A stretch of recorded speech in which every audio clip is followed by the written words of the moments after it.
Hey guys, Dan from SpareTireRunning.com. I'm at St. Park.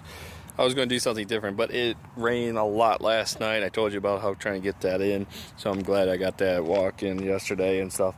So I was just going to take it easy. It is chilly out, and it's getting late. And my GPS just found itself, so we can start moving there. It was taking a while, I think, for the overcast. But anyways, as soon as I pulled up to this place, I saw a nice big beaver, and he saw me. This hood is getting in my way, and he booked it very fast. So we're just going to take it easy again today. Just walk around. It's kind of eerie because there's nobody here. Yesterday was packed with softball players, people walking, people playing, and there is nobody here. And maybe because it's a little bit later, I'm not sure about that, but we're going to get our walk in, and if we get told to leave, we're going to leave. But I don't know why we would be told to leave. It's not that late yet. It just looks darker than yesterday because of it being very cloudy and overcast. So we'll see. So for our cross-country team, back in ice, we just kind of ran up where that sign is now. Wasn't back there. Came along this edge towards this little downhill that you can see right there. That's where it would always be wet, which was always the fun part, running through the water. But it looks like they have like a little bridge now. So we're going to check out that little bridge. Besides being a 3-lap course, this actually was not a bad place to run. Pretty flat except for that hill I showed you guys at one time. But for a spectator, it was very nice too. They stood by the start sign, by that bathroom, top of the hill, and you could pretty much see the entire course because it's pretty much wide open. And don't I look pretty with my nice little hood up here, nice tight, kept on falling off in the wind. It is very chilly. But for spectators, it was a nice course because they can see the whole time. As a coach, you liked it because the mile marks were at the same spot. You didn't have to run to try to get splits of your whole team because they were all in the same spot. But you could also, as a coach, be able to see runners that are struggling, runners that are doing good, to be able to give them advice when you did see them. For other courses where you may only see your coach once or twice during a race, you have to just rely on your pregame warm-up or your pregame strategy. And there is strategy in cross country. Let me tell you, our team was not bad. We were pretty good. Our junior year, Phil and my junior year, we had one of the best teams in the state. We took second in state for the meet overall, so that wasn't, not bad. At regionals, we 15 at regionals.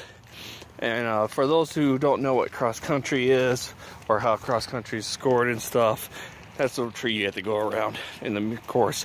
You get a point for whatever place you're in.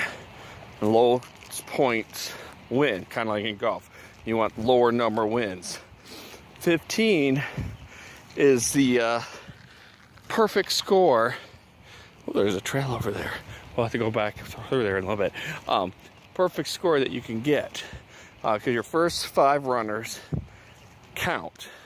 So your first, second, so that's 3, third, 6, 4th, 10, and 5th, 15.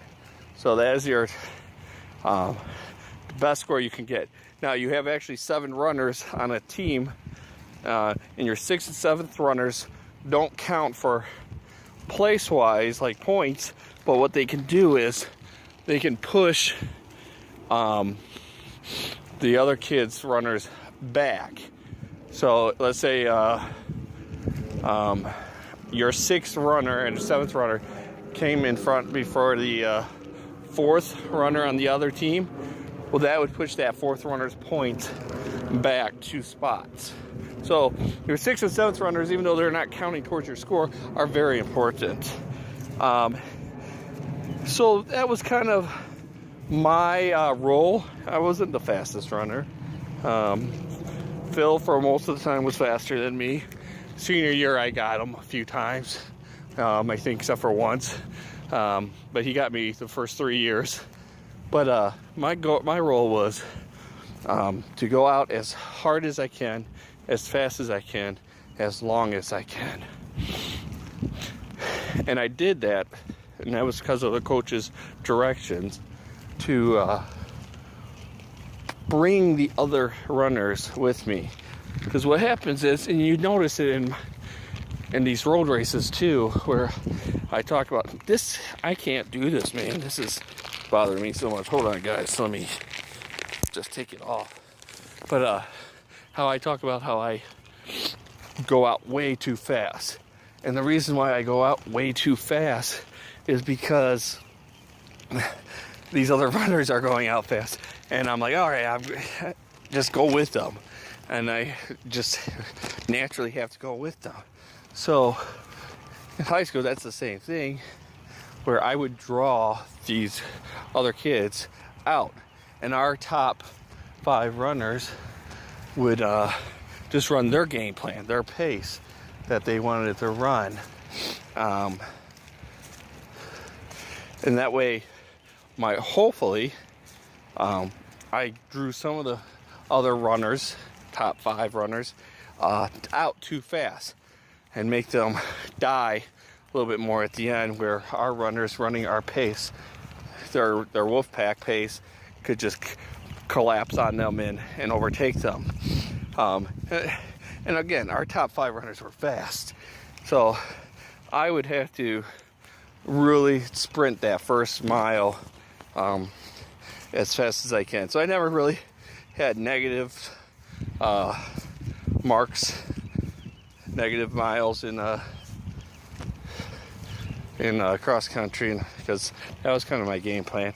And I kind of liked it. Because I would try to stay as fast as I could, as long as I could, and knowing eventually I did die, and maybe if I ran it differently, I would be a little bit faster runner than I was, maybe. But Steve Fontaine, he used to say the same thing: run out as fast as you can, as hard as you can, for as long as you can, and that's what I did. So, oh man. It is chilly out here. So we were a good team. I enjoyed cross country a lot. Right now, since I have you on here, we're getting to my favorite part of our course with Phil and I. So we were running. I don't remember who we were running against, but we were running. And there's as you can see here, there's like a little wooden area. And it's kind of tight, so you kind of want to be, it's a little bit wider now than it used to be. It used to be really like a single file. You couldn't get 2 people. So you wanted to get here if there's somebody next to you first, so that you can have a little advantage through this, not fast, not long, but little advantage. And there was a kid kind of riding right on my tail during one of the races, where he was kind of rubbing up against me, trying to push me around. And I was a lot smaller back then, but I was tough. That's another story about a race. But Phil was right behind us, and Phil took, for whatever reason, that day, Phil took exception to this kid's behavior, and started yelling at that kid. If you hurt my friend, I'm going to hurt you. Think about now, we laugh about it, but it was just kind of the bonding that Phil and I had throughout our cross-country careers in high school, where we started freshman year was not the greatest place. I was stubborn. I was small, short, skinny, Napoleon,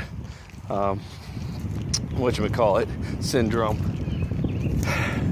and I had an older brother that I was living in the shadow of, so I wanted to stand on my own, and I didn't make the best choices.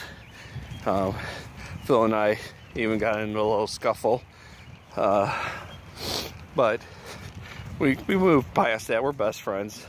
He's my brother.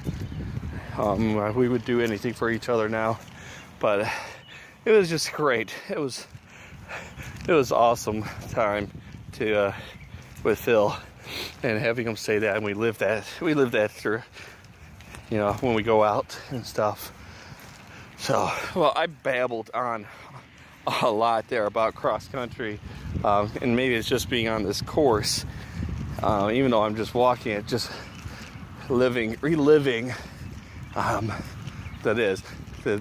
what we did here for 4 years. It's kind of bittersweet, memory-wise. I mean, it was a little muddy there. It's kind of not nice that they, I want to go around now. Let's see. I don't want to go through the mud. Otherwise, usually I would, but not today. But it's just great just to relive these fond memories of old times. So, well, if there's anything else exciting, I'll let you know. Otherwise, I'll catch you when I'm done here. Hey, thanks for braving that cold weather with me. My lungs are kind of on fire right now. Congested, a little bit sniffy. So I'm going to go home and warm up. Hopefully Saturday's race is not this cold. Last Saturday started out cold and turned beautiful. This race is in Novi.